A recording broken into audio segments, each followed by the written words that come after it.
Muito bom dia, aqui estamos nós, irmãos, mais uma vez com a nossa hora silenciosa, o nosso tempo diário com o nosso Deus.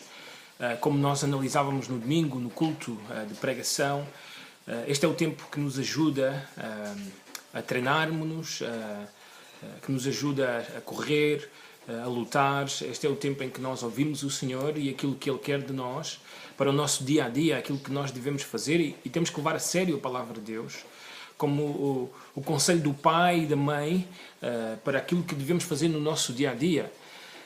Olhamos desde sábado, a nossa hora silenciosa, o que tem acontecido nestes últimos dias na vida dos apóstolos, bem no início da igreja. É verdade que o relato não vai mostrando o dia-a-dia, mas vai mostrando meses e até mesmo anos da vida da igreja e as coisas que iam acontecendo. No capítulo 5, bem no final da história do capítulo 5, nós vemos a coragem, a obediência, a confiança dos apóstolos, mesmo ameaçados, açoitados. Vemos a alegria deles por sofrer por causa do nome de Jesus. E estas são grandes lições para nós. Aliás, a minha conclusão nesse dia de sábado e também de domingo era pensar, Senhor, como eu reajo quando as circunstâncias são adversas, quando há dificuldades por causa do teu Evangelho, simplesmente por ser um crente, não é assim? Como é que eu estou a reagir à oposição que se levanta contra o Evangelho, contra a minha própria vida?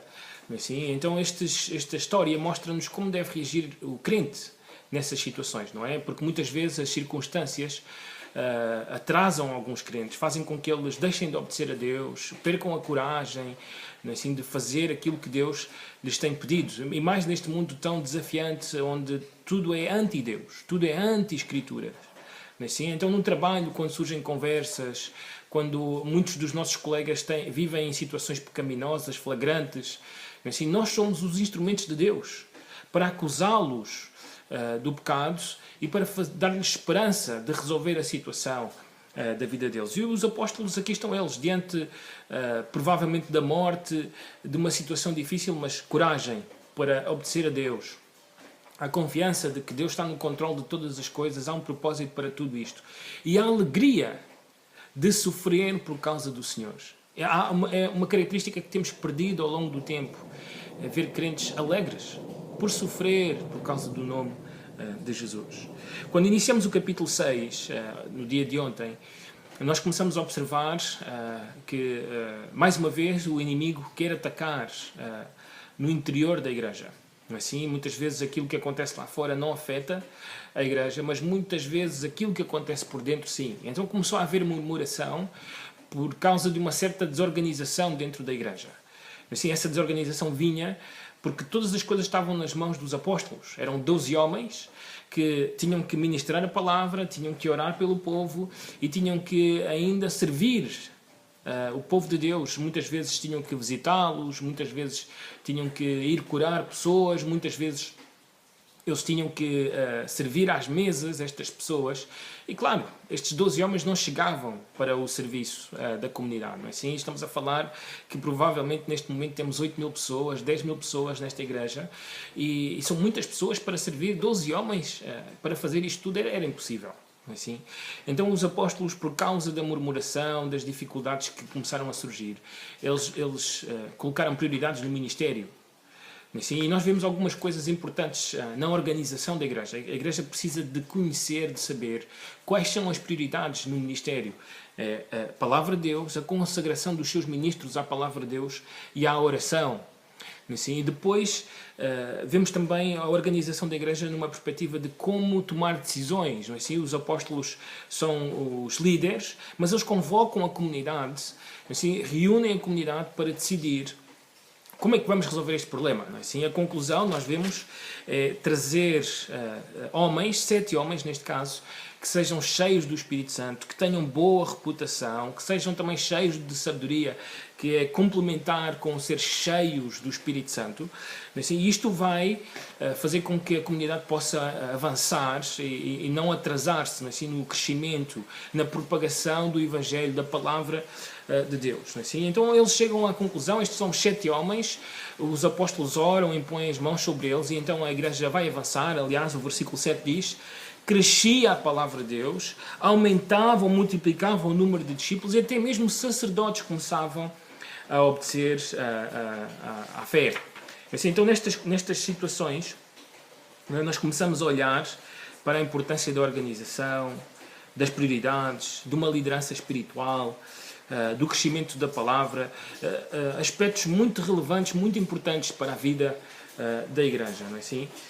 Mas algo que quero destacar também no texto de ontem é o facto de que quando um crente se propõe a ser cheio do Espírito, cheio de sabedoria, que simplesmente significa cheio da palavra de Deus, onde a palavra de Deus habita ricamente no seu coração. Assim, quando o crente faz isso, uma das coisas que nós vamos ver é um instrumento de Deus para a salvação de outros, mas também oposição. Porque a história vai avançar desde o versículo 8 até o versículo 15. Na vida de Estevão, que era um homem cheio do Espírito Santo, cheio de fé, cheio de sabedoria, cheio de graça, cheio de poder. Era um homem totalmente cheio de Deus, cheio de vida espiritual. Mas por causa disso, assim, nós vemos que surge oposição. Então o crente tem que ser bem consciente que ele vai ser um instrumento de Deus para levar graça à vida das outras pessoas, mas também ele vai sofrer oposição.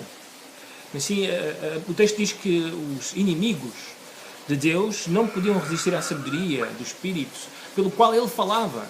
Assim, e isso trouxe inveja, amargura, ódio, ira para com os demais judeus que não criam no Evangelho. E então Estevão começa a ser um grande inimigo para estes homens, não é assim? E quando nós avançamos na história de hoje, não é assim? Ele é levado ao Sinédrio. Quando está ali, todas as pessoas encaram a cara de Estevão e eles veem o seu rosto como um rosto de anjo, que nós podemos pensar que provavelmente seria como quando Moisés desceu do monte e o seu rosto resplandecia a glória de Deus. Assim, o próprio Senhor Jesus Cristo, na sua oração sacerdotal, em João capítulo 17, no versículo 22, ele ensina que ele iria transmitir a sua glória aos seus discípulos.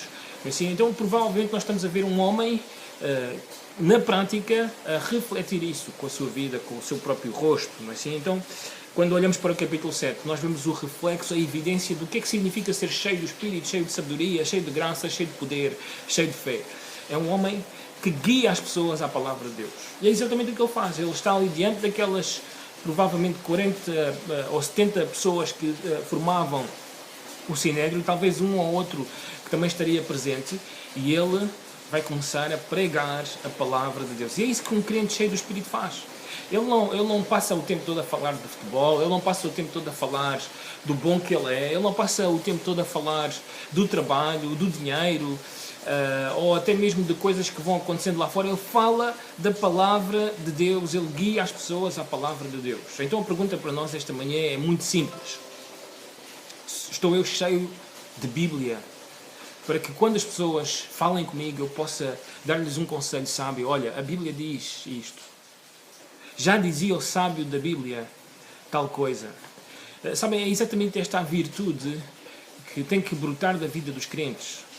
Assim, as pessoas têm que saber que quando nós abrimos a nossa boca, vai sair algo espiritual, algo sábio, algo que as ajudará a tomar as melhores decisões das suas vidas, a fazer as coisas segundo a vontade de Deus, a agradar a Deus, tudo para a glória do nosso Deus. Então, qual é o lugar das Escrituras na tua vida? Hoje já tiveste o teu tempo, ou ainda vais ter esse tempo com Deus? Realmente não consegues passar um dia sem te encontrares com Ele, sem ouvires a sua palavra? Realmente estás a levar a sério as Escrituras? Ou as Escrituras é simplesmente um amuleto nos dias difíceis, quando as coisas estão muito dificultosas, assim, e não tens para onde virar-te senão ir às Escrituras e procurar a ajuda de Deus?